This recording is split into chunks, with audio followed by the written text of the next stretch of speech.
Salut à toi et bienvenue dans cette nouvelle vidéo. Alors aujourd'hui on va voir ensemble comment faire pour revendre un bien immobilier. Alors déjà la première des choses c'est que je vais te prendre deux cas. Une revente sans travaux, donc une revente d'un bien à rénover, et une revente avec travaux. Donc une fois que le bien il est totalement rénové.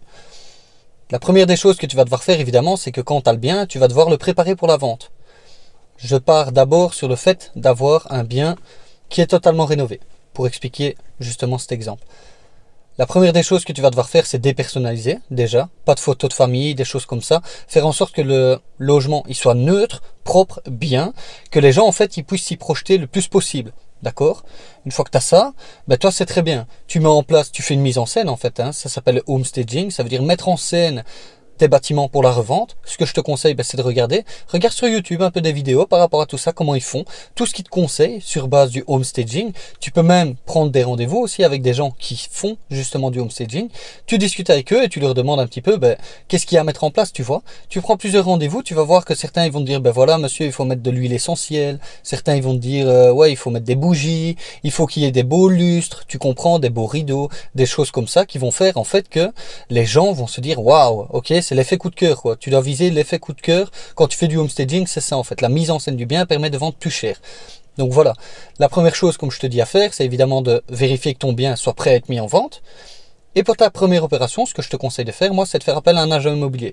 Pourquoi un agent immobilier? Parce que déjà de base, pour les photos, dis-toi que les photos, c'est le plus important. C'est la première des choses qu'on voit. Imagine que toi, tu vas sur ImmoWeb, ton bien il est mis là.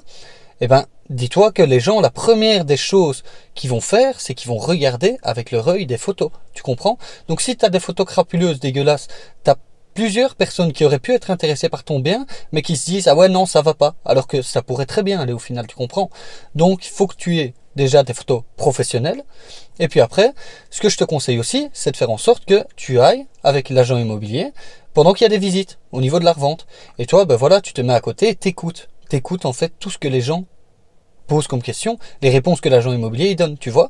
Plus tu vas faire ça, plus tu vas entendre, plus tu vas commencer à prendre quelques petits réflexes par rapport aux agents immobiliers. Évidemment, ici, l'idée, c'est pas de te former, de prendre une formation vraiment là-dedans, dans le fait de savoir revendre très cher, parce que tu peux très bien déléguer aux professionnels.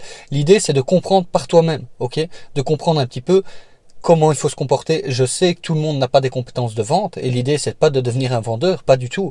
C'est juste de te dire, ok, il faut que je dise ça, il faut que je fasse attention à ça, il faut que je me présente comme ça. Et une fois que tu es un professionnel, tu comprends, les gens ils vont se dire, ah ouais d'accord, ok, il sait de quoi il parle. Ce que tu dois savoir évidemment aussi, c'est que tu dois connaître ton dossier sur le bout des doigts. Tu comprends? Si imaginons, je sais pas moi, va pas chercher un stagiaire, ça fait 2 semaines qu'il a commencé dans une étude dans une agence immobilière, et puis que le stagiaire il vient, on lui pose des questions, monsieur il y a combien de chambres ici? Ah il y en a 4, ah ben non il y en a 2, tu comprends? Qu'il fasse des erreurs sur tout. Ça va évidemment apporter le doute chez les futurs acheteurs, ils vont se dire ah ouais lui il est pas sérieux, il y a des choses qui sont pas très nettes, en fait il me dit n'importe quoi, et au final qui me dit que je vais vraiment acheter quelque chose qui est bien, tu comprends? Donc par rapport au type de professionnel, il faut que tu en choisisses un, évidemment, qui est là déjà depuis longtemps, qui a une bonne réputation, vérifier au niveau des avis et tout ça. Le bon contact client, c'est le plus important, le relationnel. Que voilà, tu sais que tu confies ton bien à quelqu'un qui sait y faire, tout simplement. Ensuite, déjà comme je te disais par rapport aux photos professionnelles, regarde aussi par rapport à certaines agences, il y en a qui font des projections 3D, des visites virtuelles, tu comprends, toutes des choses qui font que tu peux vendre ton bien plus rapidement. Si tu as un grand terrain, fais en sorte que l'agent que tu mandates, il est par exemple un drone, tu comprends? Parce que s'il a un drone, il peut montrer du haut, tu vois? Il peut faire une vidéo qui tape à la vue et que les gens se disent waouh, franchement, excellent ce bien. Tu vois, c'est ça l'idée. C'est vraiment d'avoir un professionnel qui fasse en sorte que ton bien, il est au max du max. Regarde aussi ensuite où il est publié le bien, tu comprends? S'il est publié uniquement sur, je sais pas moi, sur les réseaux sociaux, qu'il est publié nulle part ailleurs, parce que l'agent immobilier, voilà, il a des honoraires à 1% hors TVA par exemple, qui se dit ouais moi je fais le moins possible, si ça se vend tant mieux, ça se vend pas tant pis. Oublie pas qu'un agent immobilier, il a 25 biens, 30, 50, 100, ça dépend des biens à vendre, tu comprends? Donc lui, tant qu'il a ses commissions, il s'en tape au final, qu'il y ait un bien qui parte ou un autre qui parte. Qu'il y en ait un qui parte d'ici 2 semaines, 2 mois, 3 mois, il s'en fout, tu comprends? Donc ici, comme je te dis, fais en sorte d'avoir vraiment un professionnel qui fait que ton bien va partir directement. Par rapport à ça, une fois que toi tu prends, évidemment, un petit peu plus de connaissances, que tu commences à regarder, va aussi sur ImoWeb, ImoVlan, les plateformes classiques, et regarde par rapport à différentes annonces. Tu verras très bien au niveau des angles de vue, au niveau de la description, l'annonce. Il faut que tu aies une annonce vraiment percutante, tu comprends? Que les gens, quand ils lisent ça, ben voilà, ils se disent, ok, ouais, c'est terrible. Oui, voilà, vous pouvez profiter d'une superficie, d'un jardin, une terrasse de 24 mètres carrés qui donne sur un jardin d'une superficie de plus de 800 mètres carrés où vous pourrez vous installer, un petit cocktail à la main, tout en profitant du soleil qui est exposé plein sud sur tout le jardin avec la chaleur. Enfin, tu vois ce que je veux dire? Une annonce percutante qui fait que les gens, ils se disent, bon là là, ouais, je m'imagine trop bien, tu comprends? C'est ça l'idée. L'idée, c'est de faire ça. Donc pour ta première opération, je te conseille de faire ça. De toute façon, à chaque opération que tu as, je te conseille, s'il y a un agent immobilier, de le remettre à la vente, évidemment. Un mandat exclusif, comme ça, tu fais de la collaboration long terme, il te renvoie des biens après, il a gagné 2 fois plutôt qu'une fois avec un autre. Tu comprends? Fais la collaboration. Si tu n'as pas d'agent immobilier pour la deuxième opération, tu peux très bien tester par toi-même.